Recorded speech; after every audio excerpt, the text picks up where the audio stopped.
Hello, everyone, and welcome to Fireside Chat Fridays, sponsored by Parents for Public Schools of Syracuse, to give voice to the families and students in Syracuse on matters of education. I'm your host, the Idea Dynamo, Samantha Pierce.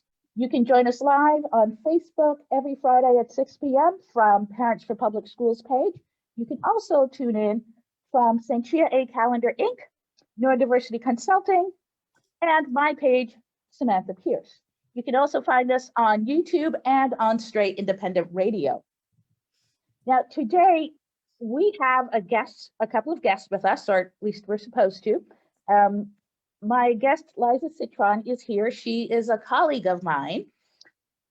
She's also an autistic disabled advocate, as well as she's going to school in special education here in Syracuse. We were supposed to be joined, hopefully soon, by school board candidate Twiggy Bilyeu. So we'll keep an eye out, and hopefully she can join us. So Liza, let me get started with you. In addition to being my colleague at Neurodiversity Consulting and the Academy of Excellence, and working with me on stchia.org, you are also a former Syracuse City School District student, as you are studying to go into special education. Yes. Can you talk a little bit about what your experiences in the city school district were like? Yes, I can. For a little bit of background, we moved a bit, a good bit, when I was a kid into my teens, late teens maybe even. And until I was the end of third grade, what would have chronologically been the end of third grade, I was homeschooled. So when I got to fourth grade, which was soon after we moved to Syracuse, I started going to public school. My parents sent my brother to H.W. Smith because that was the school he would have gone to. However, they heard from people, and anyone who knows the schools in Syracuse might have varying opinions on this, but they heard from someone that Edward Smith K-8, at the time K-8, yeah, K-8, was the best for disabled students, or as they called them then, and still call them special education students. I prefer to call us disabled students because when you say special education students, you think of the students who are disabled. When you say special education teacher, however, you think of an able teacher teaching disabled students. And there's also a whole bunch of stuff as for why you shouldn't call us special. It may seem good, but on the surface, but it separates us. And that was actually one of the big things I found in school. I started at Edward Smith School in fourth grade. And, my class probably would have been overall good. Be aware that this part of my life, this part of my experience was traumatic for me. So my memories on that aren't always the clearest of specific events because I have blocked some of that out as a trauma response, which actually I've heard happens to a lot of kids, especially those of us who are autistic, because our brains are constantly in some sort of trauma because we are in a constant fight or flight response. And I'm sure Sam could put those links for sources into the comments or the chat. But as I said, I've blocked out some of these. But I went into school in fourth grade. And like I said, the class probably would have been good for most students. But we had to fight, me and my parents at that point, because they were the ones doing most of it for me, tooth and nail for any accommodations we got.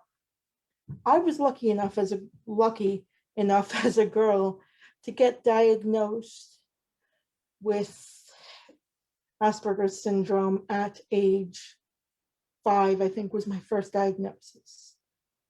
A lot of girls don't get that because we present differently. And also, the distinction between Asperger's and autism is something that will come into play much later, despite the fact that now Asperger's is no longer a diagnosis. It was then. And there were assumptions based on it that followed me into my school years. So at that point, when I entered the school, I was diagnosed. Asperger's syndrome was considered a subset of autism. And autism is one of those conditions that almost always means that you immediately get an IEP, or that's what it should mean. In actuality, I've seen this in myself, I've seen this in other people I've spoken with, I've seen this in the education system itself that I'm now going into. You have to meet a very specific stereotype, which includes being male oftentimes, in order to get any help at all, any accommodations, anything. We had to fight tooth and nail for me to get a 504, which didn't even include 504 plan, which is one of the other accommodative plans that you can get for people who are deemed unable to get an IEP, essentially. And it doesn't do as much. They thought it sufficient for me, but even that did not have too much in it. My problems were partially social, but my problems were not of my own doing. I generally understood class. I got good grades, but that was because of work I put in outside of class, because I and other autistic people tend to hold ourselves to a very, very high standard. And I did. Throughout the time I was in school, I held myself to that standard. But I was marked as different.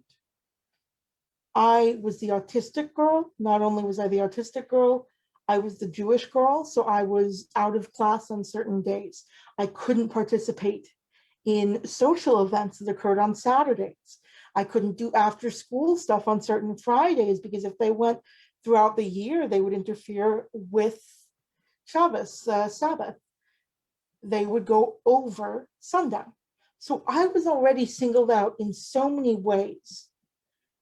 And all but very few teachers saw me as adding to their workload, because I was singled out, and the social consequences from that. I was very much the weird kid in school. I was the social pariah. I was very much, people tried to talk to me, but if they did, it was for their own reasons, except for a very few people who ended up leaving me for their own reasons later. I was that person who didn't have any friends in school. But not only did I not have friends, I was resented for the negative effect I supposedly had on others, the effect of making more work for the teacher.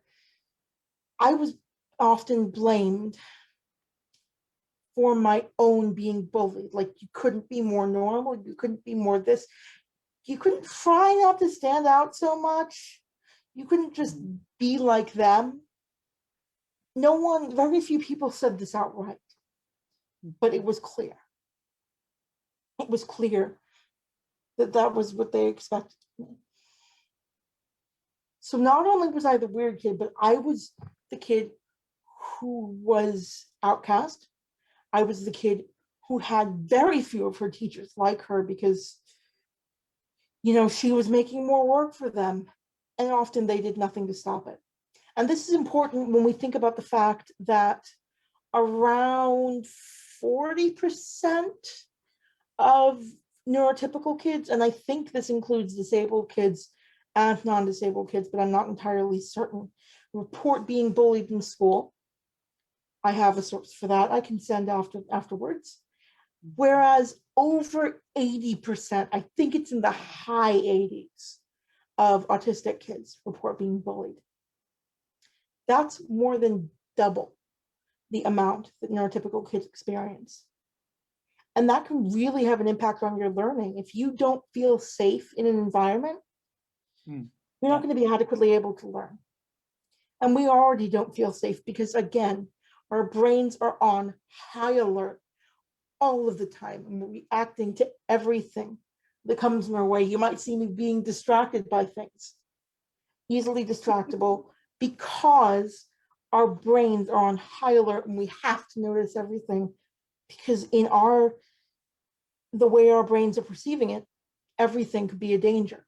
You are in a dangerous space because your brain is telling you, this is dangerous, this is dangerous, this is dangerous. Yeah. When it's not, most of the time. And when you're in school, that really will impact your ability to learn. So not only was I not getting accommodations, mostly any at all, I don't think I really got alternate testing location until after the first year. And even that was basically they just give that to people if they fit the criteria. That's one of the just, if you will, giveaway accommodations, if they can easily feel like you need it.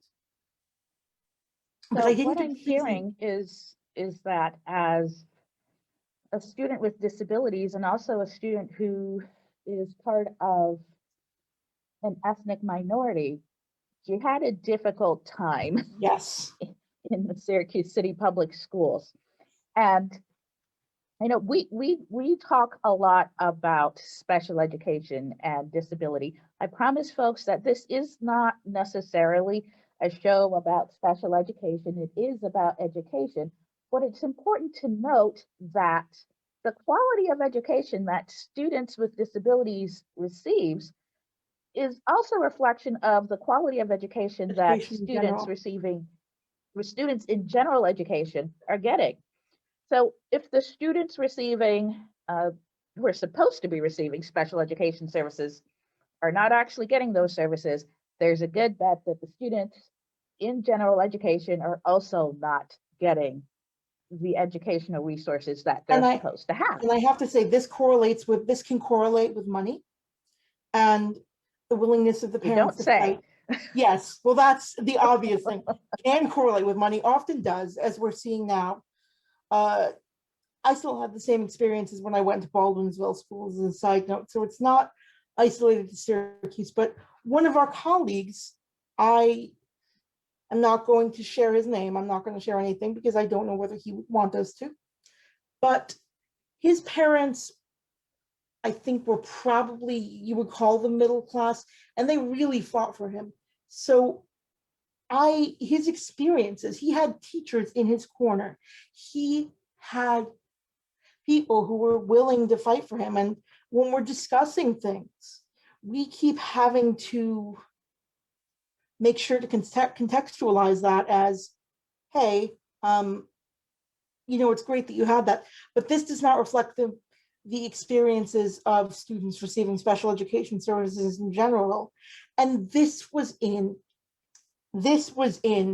the early 70s and late 70s, early 80s. Much, if it were today, that would be one thing. But for it being then, and it being such of that quality, it just proves how much of an outlier that is. And yes, how representative this is of the quality of the school in general, the quality of the teaching that everyone is receiving, not just special education students. This tends to correlate with sometimes training of teachers, although well-trained teachers can still fall into these issues. This tends to correlate with teachers who not only just have a great deal of content knowledge, but have experience with students like this. It also tends to correlate to a certain degree with younger teachers. Not always, but teachers who have been teaching for over 20 years or so, or even over 10 years, have certain assumptions about disability that are now beginning to be broken down by people like Sam and myself, people who are actually having these lived experiences and are starting only just starting, but starting to be listened to rather than abled individuals talking for us and influencing the systems in which we live. So I want to touch on something that you mentioned, which is the relationships that you had with the teachers in your school. Now, you mentioned oftentimes that it was communicated to you that your teachers, the adults around you, felt that you were a burden or an impediment to their work as educators. Yep. Can you talk a bit about how they communicated that to you? And I can't imagine that felt good.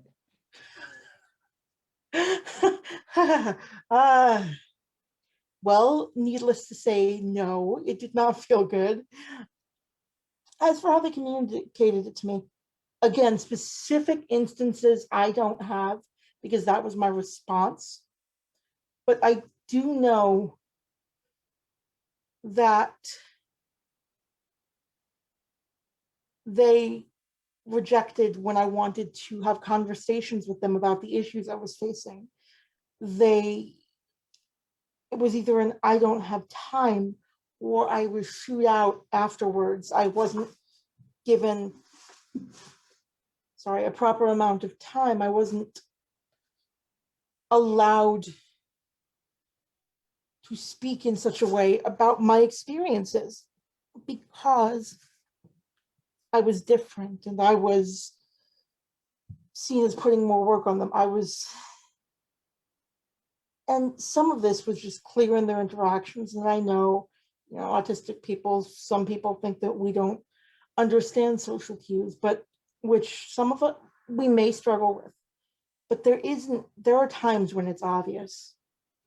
There are times when it is clear that these teachers are going to give attention to the students that don't make their job harder.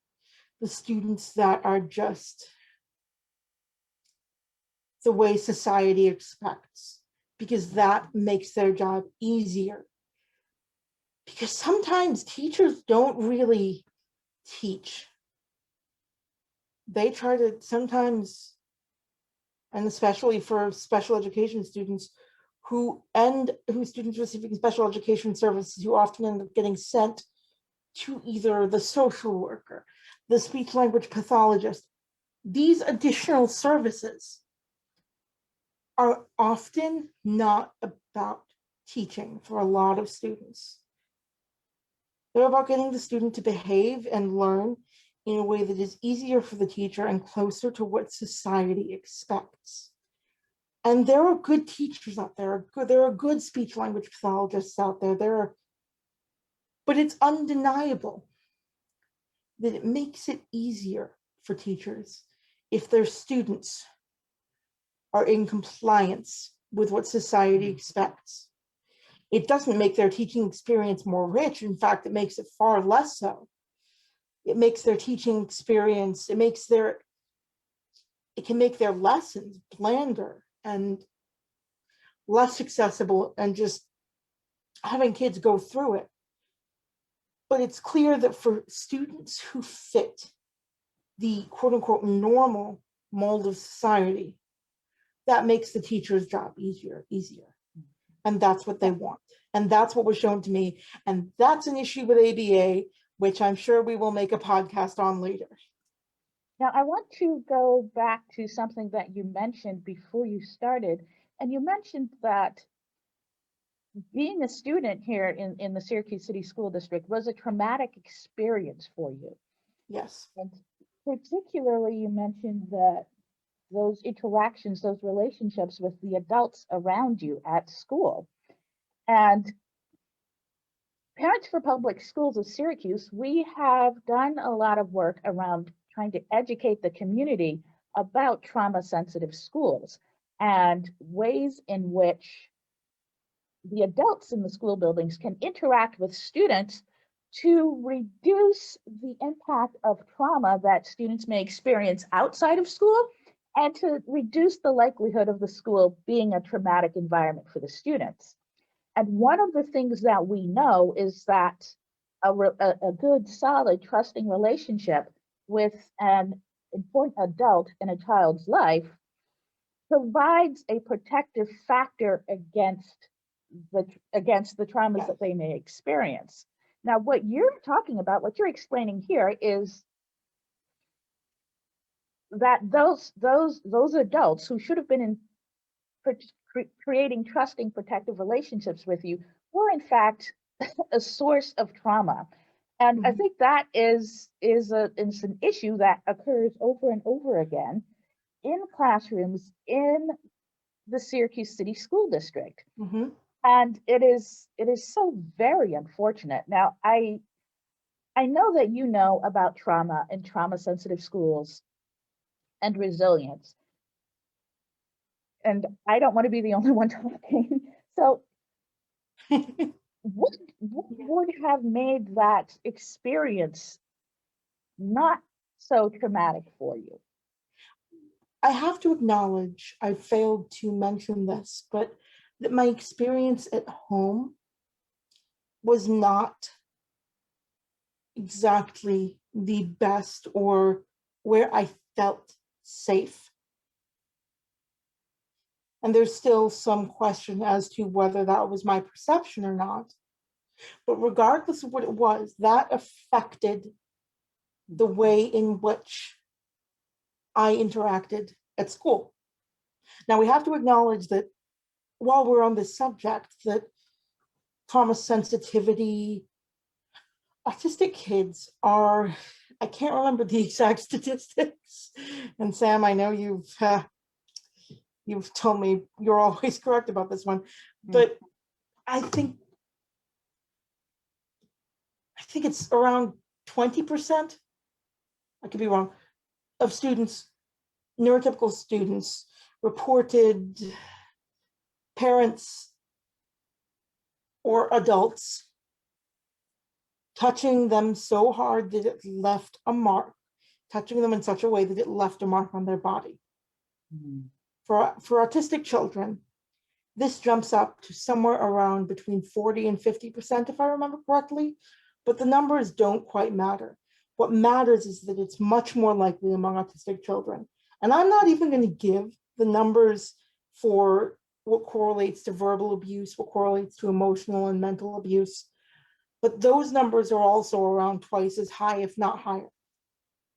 So when you don't have that in the home, you don't have that safe space to go back to, and school becomes your option for that. And if you don't have that, your learning is you're at a severe disadvantage. You have to put in so much more work yourself and try and try and try.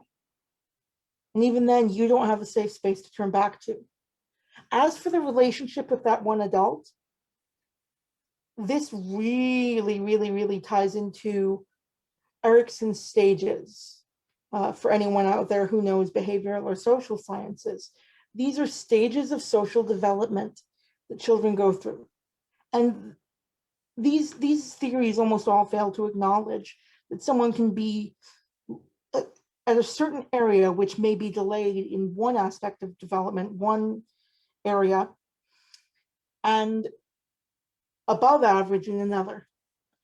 But using that as our guideline, this all stems back to the first, a lot of this, that relationship with an adult stems back to the first issue of trust versus mistrust and attachment styles.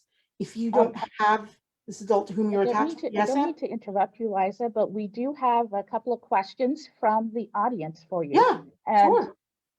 this is from Stephanie, who wants to know what year you graduated, and also who wants to know if I see any improvements in the schools. Um, Liza, were you able to graduate from the Syracuse City School District? the way Sam said that gives an obvious, the answer is no. I switched schools around, and thank you. What was her name?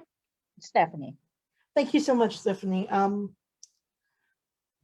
In the middle of 7th grade, because of an issue at Ed Smith's, I transferred out to H.W. Smith, where my brother was going. After 7th grade, my parents thought we were going to move, no sense going into that, but they thought we were going to make a long distance move. So it had to be almost a year, we lived with a friend of hers in Baldwinsville, and they were still homeschooling me. But I lived in I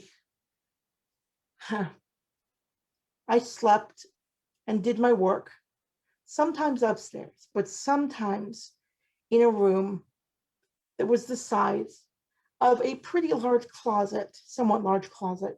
It was her sewing room. That was where my bed was set up and a table. And I reminded her brother dealt with CP, cerebral palsy. And I reminded her of him to the degree that my interactions with her were very, very difficult. This may not be why that room was chosen for me.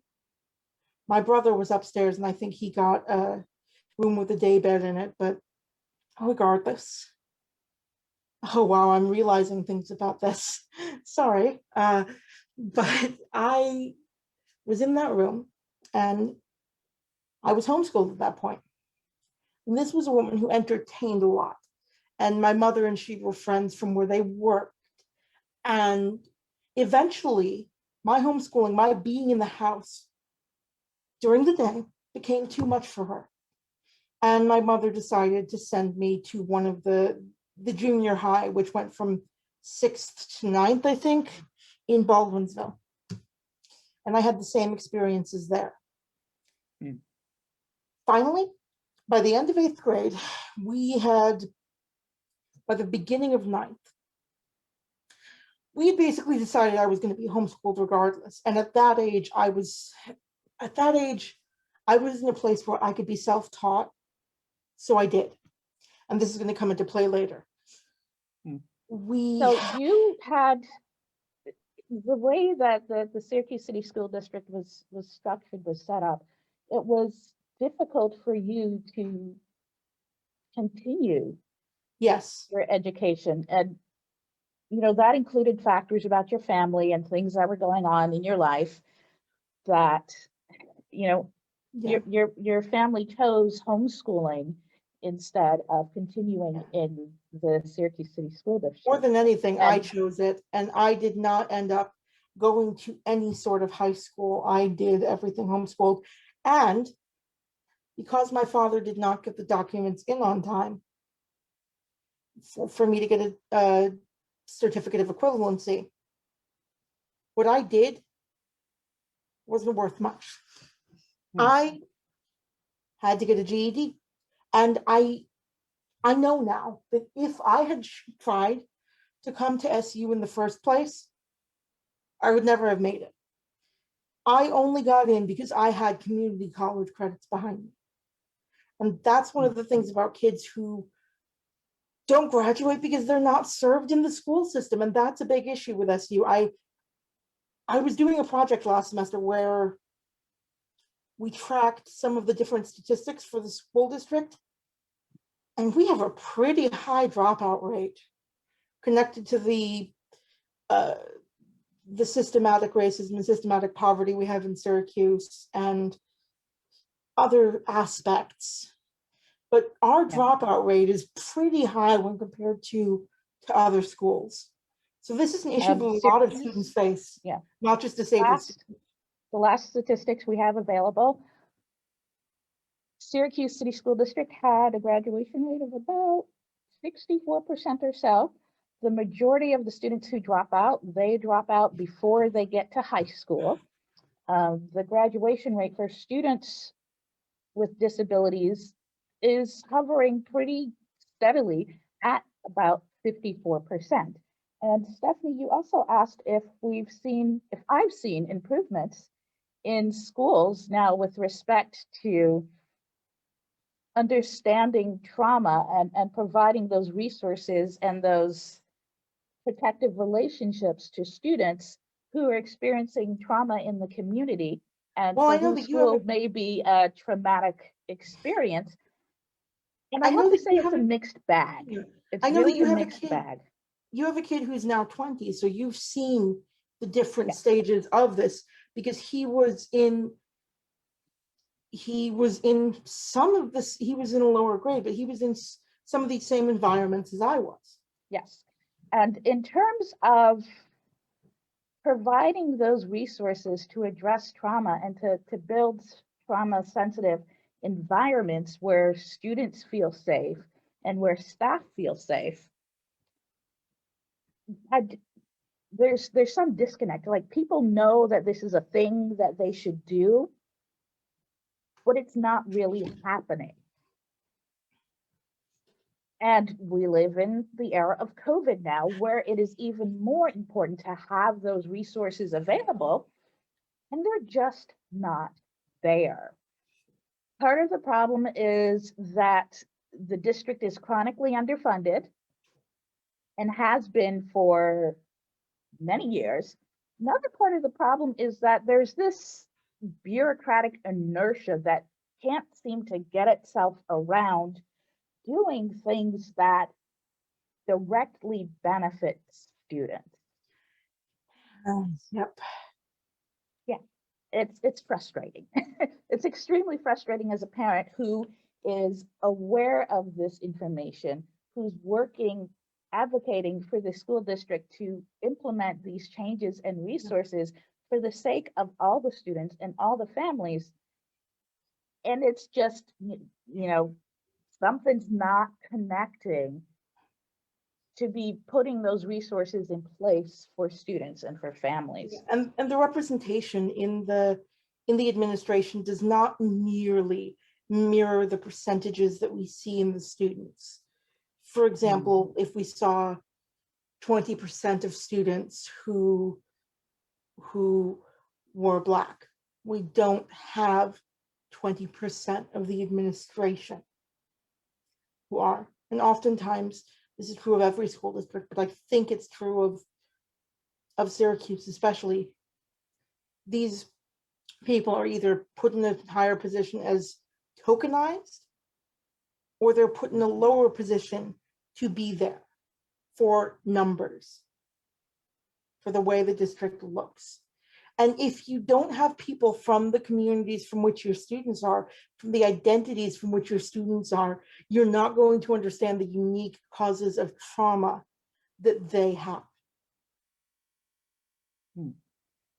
And that's a reoccurring theme here, the lack of representation of the families and the students here in the Syracuse City School District. Mm-hmm. We don't seem to have people who have a deep understanding of the variety of experiences of students and families in decision-making positions. And the people who are in decision-making positions don't seem to have a good handle on what the experiences of families and students are actually like, which is leading to a disconnect, a breakdown in communication, a breakdown in trust that is doing a disservice to the students here in Syracuse. Now, Liza, you are, perhaps despite your experiences receiving special education services, or because of those experiences, you are now going to school to become a special education teacher. And is it my understanding that you hope to someday teach in the Syracuse City School District? Yes, I do. And for what you said, it is despite, but the reason is because this is where I saw these inequities. This is where I know what is going on. Even though my most recent experience in the school system was, let's say, 8th grade, I would have been 13. So even though my my most recent experience in the school system as a student is 10 years going on 11 years, I've seen what happens in other school systems through my brother, who never took to homeschooling. Maybe one of the reasons I had to do what I did, but I see the experiences through him. I see the experiences through other children I know. And I saw part of that in the Syracuse City School District, but I also saw it compared to what happened in the other school districts. They live in the Berkshires now, which is, they're probably we're probably, I lived there for 3 years before I moved here to go to SU. They're probably one of the only Jewish families in the town and one of the few in the county. The shul that is, the few shuls that are there, synagogues that are there, are pretty small. And they are probably one of the very few people of the socioeconomic class that we are, which is rather low, in that county. You have to have money. You pretty much do. Berkshire County is an expensive county to live in. And I've seen the differences in the school system. Now, mind you, my brother is not receiving special education services. He deals with ADHD. But this isn't just about students dealing with special education receiving special education services. This is about all students. And yes, I do intend to teach in the Syracuse City School District, or at least in Syracuse. Right now, I am doing stuff with the Academy of Excellence. I am going to be teaching sessions there. The Academy is not a school, however. It's a supplemental educational organization. And unless it ever becomes a school, yes, I am probably going to teach in a school in Syracuse. I'm going for elementary. My goal age is between first grade and third grade. That's one of the reasons that is because those are the ages when a lot of our ideas, our ways of learning, our effects that they'll have on our future learning really begin to form. And this is the age where a lot of autistic kids are really not getting what they need. Newly diagnosed oftentimes, not that autistic kids who are older get what they need anymore. But this is one of the ages where identity starts to form. And if you don't see yourself in those who are teaching you, and those who are teaching you don't bother to do anything for you, don't bother to put you in a good situation, don't bother to help you, whether that's your parents, adults in your community, or in this case, the school system, that's going to form, and that's really going to have an effect on your identity of yourself in general. And if you're autistic, if the fact that you're autistic was at play there, your relationship to your identity as an autistic person. Yeah. For I me, can tell that you for me, feel it was at school. The adults weren't there. And again, I want to be the person for people that may not have that at home. I was that person in 8th grade who didn't have that at home, but I also wasn't getting into school.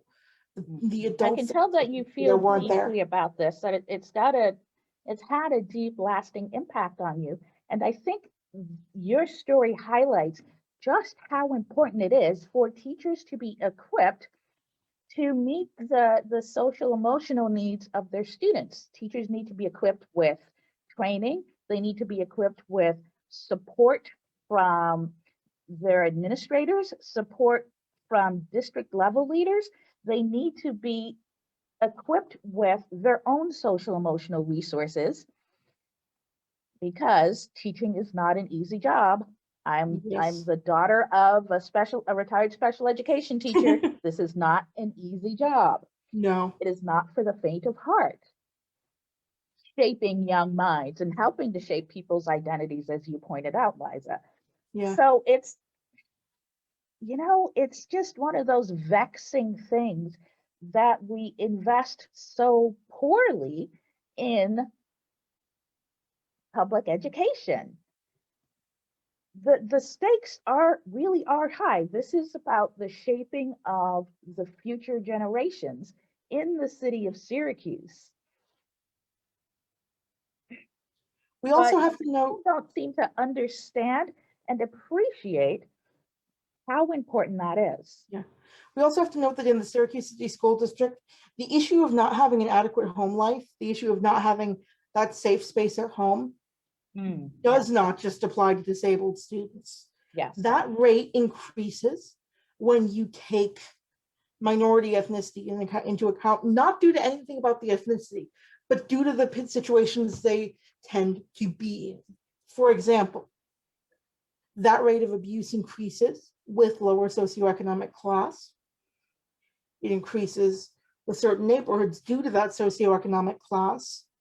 It increases due to a number of factors that are not intrinsic to the people in the situation, but are the groups from whom our students come. And so this aspect of providing a safe space, which I want to do, where they may not have it at home, where they may not have that environment that's safe to learn at home, because the neurotypical kids, just like us, have their minds in continuous, this is dangerous, this is dangerous, this is dangerous mode. Yes. Because that's the way they are at home. And if we don't provide that safe space in our schools, they're not going to have a space for learning. And this is, I don't know the statistics for Syracuse. I'm sure I could call the Department of Social Services and see if they have any statistics. But we know that Syracuse is one of the highest centers of concentrated poverty, as Josh likes to point out, and as I like to point out as well, because that affects what goes on in the city. And we also know that rates of abuse, whether from parents or other adults, increase with that level, with that lower socioeconomic status. That was true for me, regardless of what my parents did. That was true of what my mother's friend did. And I didn't have a safe space to learn, because I had to worry about the fact that I was living in a room that was used as a sewing room / closet. I had to worry about the way she was treating me. And this that housing of our insecurity students. that you're talking about, you're essentially talking about housing insecurity, which Yes. is a huge problem here in Syracuse. And we know this is a problem. Yeah. That there are so many people who they don't know where they're going to sleep at night. Kids don't know where they're going to sleep at night. They carry their belongings in a huge bag because they don't know where they're going to land at the end of the day. And I'm sure Rain that probably level of mentioned, toxic stress is making it difficult for students to learn. Yeah. And the vexing issue is that we know this is a problem, but we can't seem to figure out what to do about it. Yep. And other districts have figured this out. Other states have figured this out. Yeah. What are we missing that we cannot have those same kind of resources here in the city of Syracuse? That also correlates with hunger. And if a student doesn't know where their next meal is coming from, that's also going to be an issue. And what you talked about children carrying their belongings with them, I'm sure Rain, who you had on here a couple of weeks ago, could attest to that for foster children. Yes. This is something that children from a lot of different backgrounds go through, from a lot of different causes. It's not just about disabled kids, but that's where I'm speaking from, because that's who I am and that's what my life is. I am more than my disability, but what I work on is because of my disability. This happens to kids from a lot of backgrounds. This probably is something to be concerned about for the majority of kids in our district, not the minority.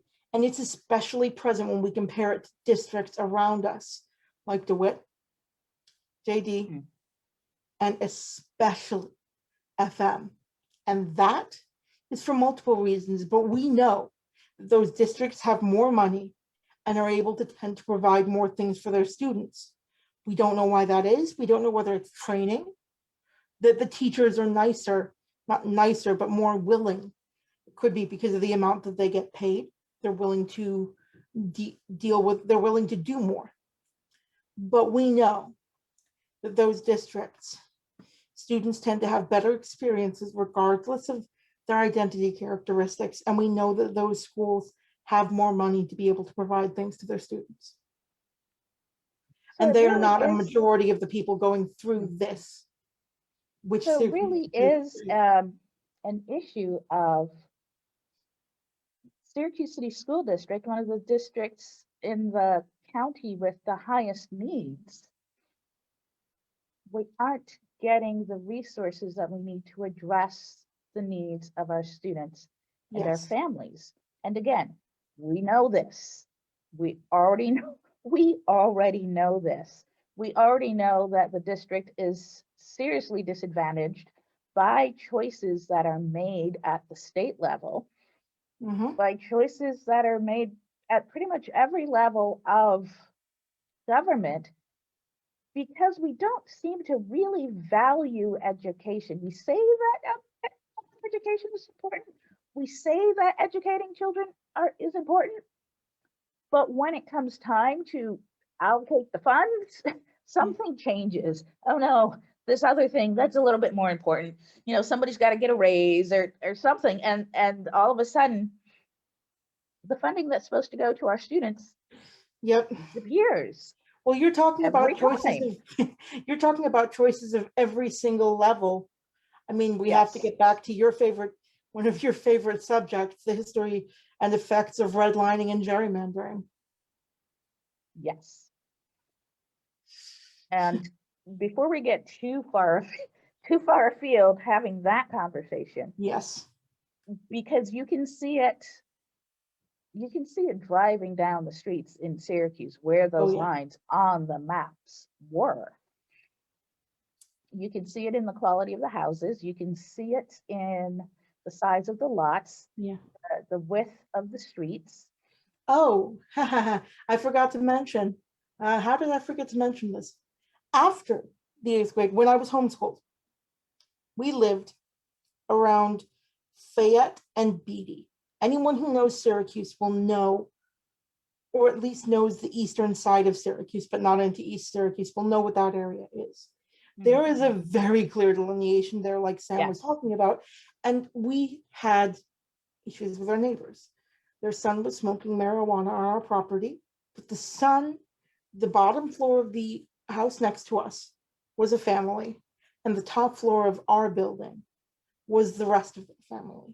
So the sun would come onto our property, would make me nauseous. No one liked it. We tried to talk to them about it. We tried to talk to our landlords about it. When we tried to talk to the people on the next lot whose son this was, who he was schizophrenic. So that's a whole other issue that we have to talk about mental health at some point. But we got death threats, and that affected my schooling. That's one of the reasons why I've blocked a lot of things before that period out. And that affected my ability to learn. I was constantly worried for my life, and I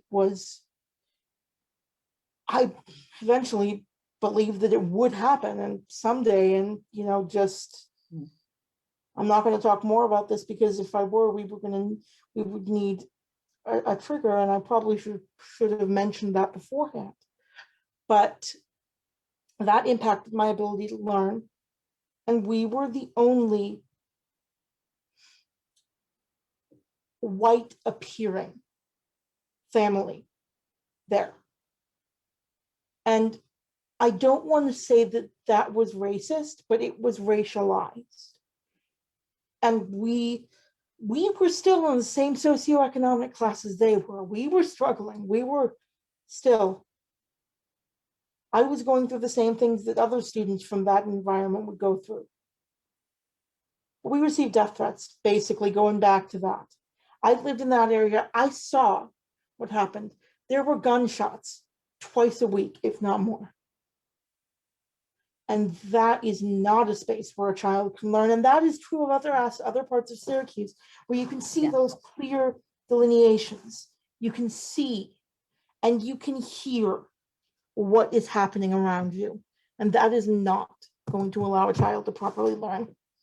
And I think what part of what your experience highlights is the fact that the the lack of investment in the city, the lack of investment in the schools affects all of the students, regardless of their ethnicity, regardless of their race. Yes. This just isn't a good situation for anyone. So it's important, it was unfortunate that your family couldn't find that common ground with your neighbors in your shared struggles. But we need to understand that here in Syracuse, it's not about white versus black. No. It's not about this ethnicity against that ethnicity. We are all being done a disservice Exactly. by the way that our city is neglected, by the way that our schools are neglected. This does a disservice to the entire community, and we all suffer.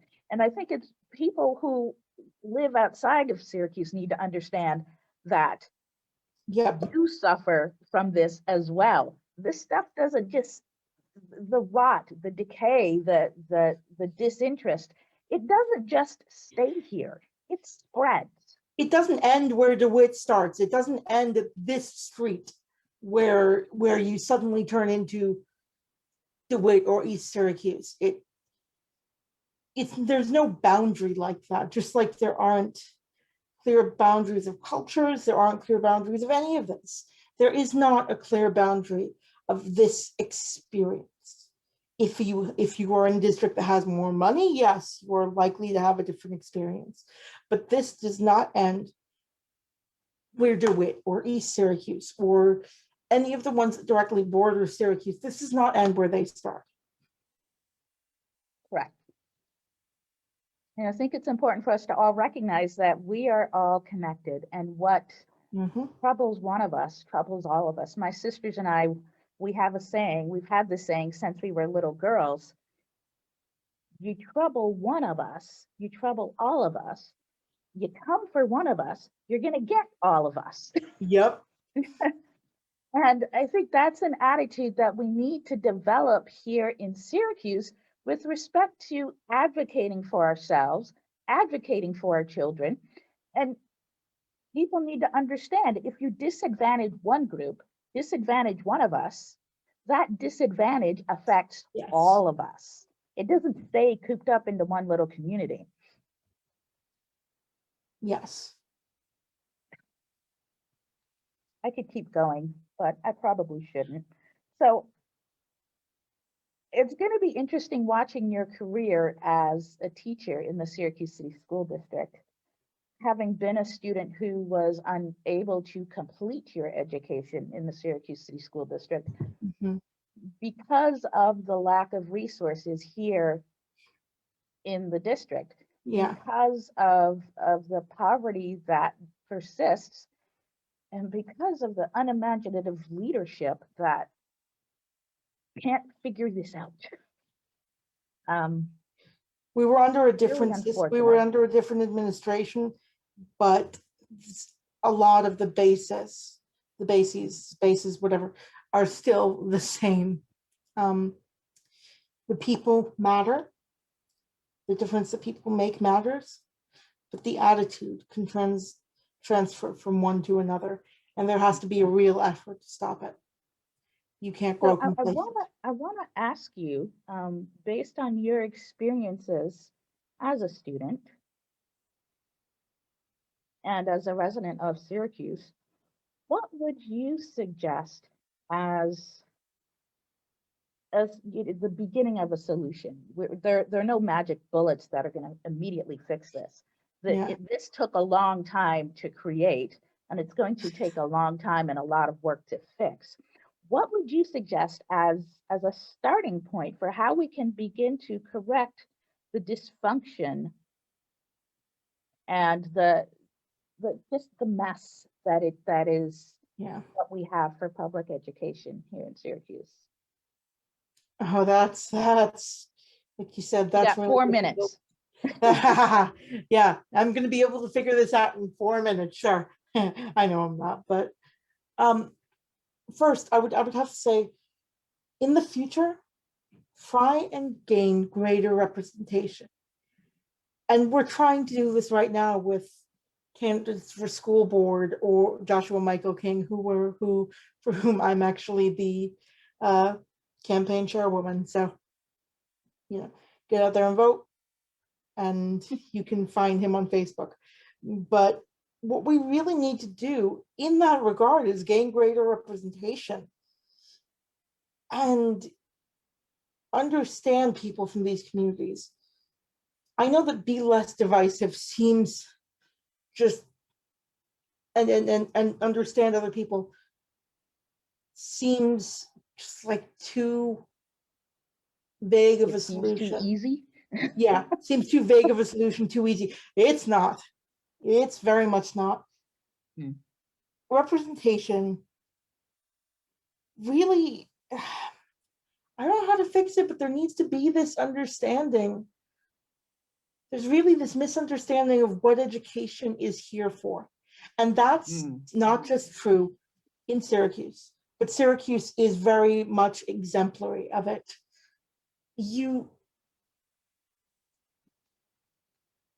Education needs to be a safe space, and education, I mentioned this at the beginning, a lot of education is made easier, at least in our current system, if children are acting like the stereotypical normal of society. And a lot of the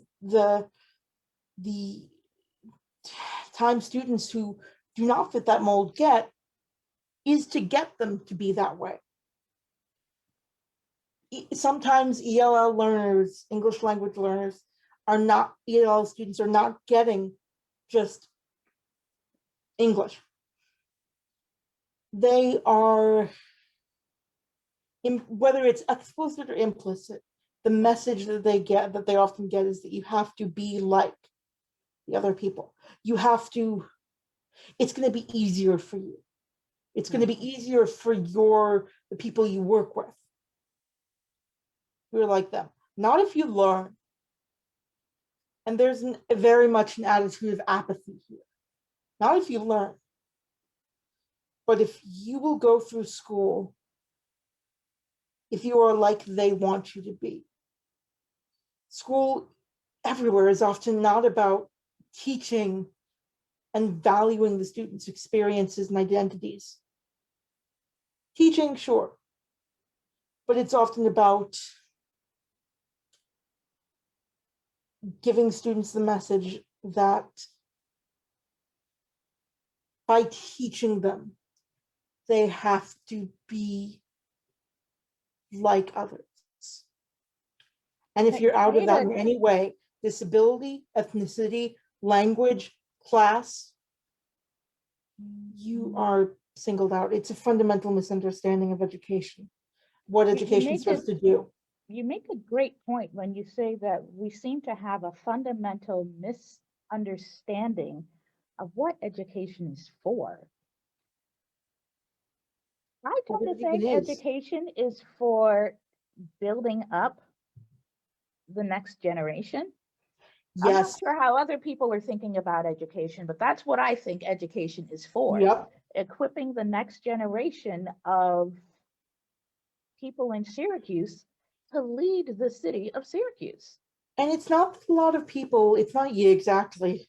It's not that a lot of people are not trying. It's that a lot of people are complacent. And then we get into a question of whether complacency is complicity. And we can talk about that for hours in history. But I believe that it can be. And if you want this to change for your kids, you have to try and get together with other people and make your voice heard, especially if you are from these communities. If you are not from these communities, do not talk over people from these communities. It helps to elevate their voices. And as I think was said in the Life Fantastic documentary that we recorded about mental health, what was it, 2.5 years ago, almost 3 now? Has to be. Something like that. Yeah. It was stated that Syracuse is really a transition city. People come here, people leave. And that's not what we want. We want the students that are educated here to be empowered to stay here and uplift our community and change our community and really be a part of our community. And that's not what's happening here. The students that do stay here, there isn't a community. There are smaller communities within the city who are struggling to survive, but there is not an understanding of a greater community of the city as a whole, or even of neighborhoods as a whole.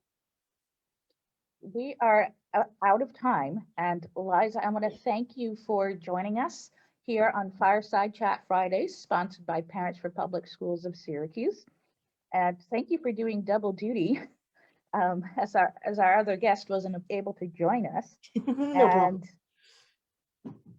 You know, I look forward to hearing more about what you do as you bring your skills and your experiences back to Syracuse for the good of Syracuse.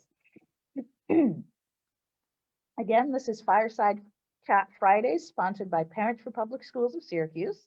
I am your host, the Idea Dynamo, Samantha Pierce. You can find us live on Facebook every Friday at 6 p.m. Eastern. We're on the Eastern Seaboard, folks. So do that math. I know we're all still reeling from daylight savings time. Oh yeah. Come on, Congress, get it together. But I digress. We are here to give voice to the families and students of Syracuse on all matters related to education. You can also hear us on Straight Independent Radio, and you can find video on YouTube. Thank you for joining us, and I'll see you again next week.